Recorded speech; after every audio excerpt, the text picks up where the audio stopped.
Want to learn how not to get double leg like that? Roland was actually my first ever customer on jujitsubreakdowns.com, so let's break down his match. First things first, the match starts and Roland immediately reaches with his front hand. As we saw in the intro clip, reaching with your front hand gives your opponent a clear path to the legs without anything in the way. And if we're going to lead our front leg exposed, we want to at least have a down block arm like Gordon Ryan does here, which allows him to get that underhook and transition to an arm drag. Roland then takes these collar grips and keeps going for snap downs, but in the gi, honestly, snap downs aren't really going to work because your opponent has tight grips on your gi. What it will do, however, is cause your opponent to have a posturing up reaction, which we can then counter. Listen to John Carlo explains how he uses a similar technique with the Russian, where when he pulls down on the Russian, his opponent will posture up, allowing him to get the single leg. To get a reaction for Bernardo where he kind of wants to start to pull the arm out.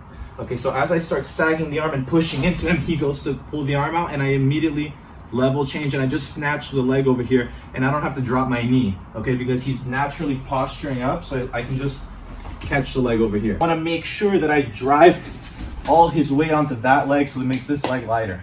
Roland then gets to a body lock and gets to his opponent's back, but let's learn how to do a shuck by from the body lock. I'm shucking, I'm stepping in that way, and I'm throwing this out. Once Roland gets to the back, he has the right idea of trying to make his opponent post hands on the mat, but he should use a knee block to make that more effective. When I'm behind my opponent in a rear body lock, I'm going to step around and block his knee with my knee. From here, I'm going to lean my body weight forward and now use my body weight to put my opponent's hands on the mat. Once his hands are on the mat, I'm ready to attack. One more time. I'm behind my opponent in a rear body lock. I will simply step towards the leg I want to attack, step my knee across the front, block his knee, and use my head to guide his hands down to the mat.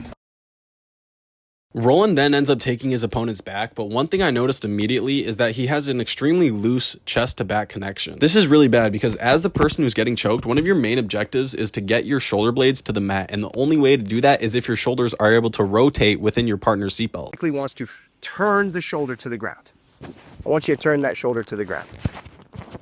You feel what's happening with my chest? Freeze here. Turn the shoulders to the ground. The other way, other way. Yes, good work. This one is one of those things that you're going to have to feel more than see, but I'm going to try and make it as visual as possible right now. My goal is technically to have my chest touching his back, okay? From here, if he can turn and that shoulder can turn, he's going to have his back on the ground. What I'm doing with this seatbelt grip, I am not necessarily just hugging him. I'm using it to pull my elbow back and push my chest forward. It's not the left side of my chest right now.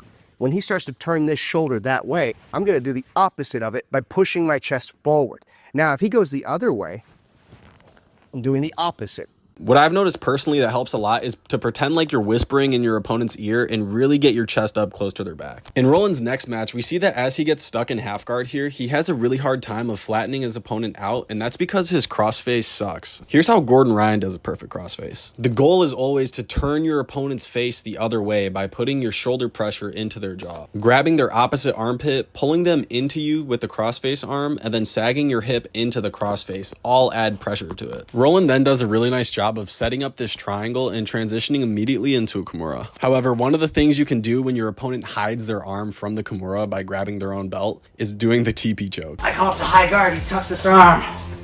Pull him to you. Pull everything into you. Here, behind the knees, not down low. S grip, meaning like this. Lock.